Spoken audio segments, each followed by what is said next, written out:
আজকে দুপুরে বাড়িতে কেউ নেই, আমি একাই আছি, সেই কারণে ভাবলাম খাওয়া দাওয়াটা তো এইভাবেই করা যায়। মাত্র 60 টাকায় 1 প্লেট বিরিয়ানি হয়ে গেল। দুপুরে কিন্তু আমার খাওয়া দাওয়া কমপ্লিট।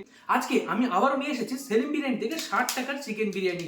এখানে এই হলো চিকেন বিরিয়ানির বক্সগুলো ওপেন করা কিন্তু খুবই সহজ। প্রথমে এই সাইডের এই বক্সটা তুলে নেবে আর তারপরে এই প্লেটটা এইভাবে ঢেলে দেবে, তাহলে কিন্তু খুব সুন্দরভাবে তোমার প্লেটে এইভাবে নেমে যাবে। দেখতে পাচ্ছ পিস, এখানে কিন্তু দেখতে পাচ্ছ একটা উইংস আছে, যতটা রাইস আছে তেমনই কিন্তু একটা বড় সাইজের আলু আছে। আর 60 টাকার বিনিময়ে কিন্তু তুমি একদিন মানে একবেলা মোটামুটি পেট পূরণ খেতে পারবে। নিলাম, তারপরে নিলাম একটু আলু, আর চলো এবার খাওয়া যাক।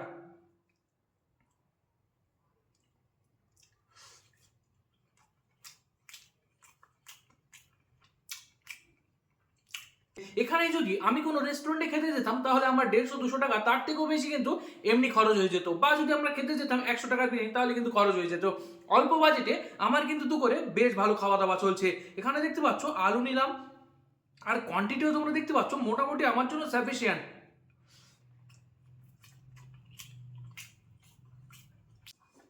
আর আমরা কিন্তু এই বিরিয়ানিটা নিয়ে এসেছি মালতীপুর সেলিম বিরিয়ানি থেকে। তোমরা অনেকেই জানো আমার বাড়ি কিন্তু মালতীপুরের আশেপাশে, সেই কারণে আমার যখনই একটু বাড়িতে খারাপ রান্না হয় আমি কিন্তু এখান থেকে 60 টাকার বিরিয়ানি খেয়ে নিই। 60 টাকার বিনিময়ে তোমরা যে কোয়ালিটি আর কোয়ান্টিটি পাচ্ছ, তোমরা যদি অজানা কেউ বাড়িতে কোনো আত্মীয় মেহমান এসে থাকে তাদের সামনে যদি এই বিরিয়ানি 1 প্লেট দাও, মানে পুরোপুরি তাকে দিয়ে দাও, সে কখনোই আন্দাজ করতে পারবে না যে এতটা বিরিয়ানির দাম মাত্র 60 টাকা।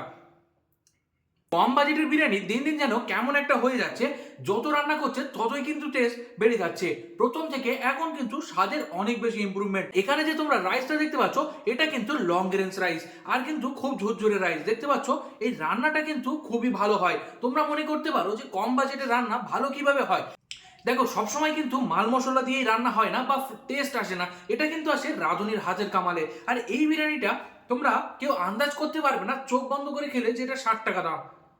আর একটা জিনিস, 60 টাকা হিসেবে আমার কাছে কিন্তু এই বিরিয়ানিটা বেস্ট চয়েস, আমার কাছে সব থেকে ভালো চয়েস।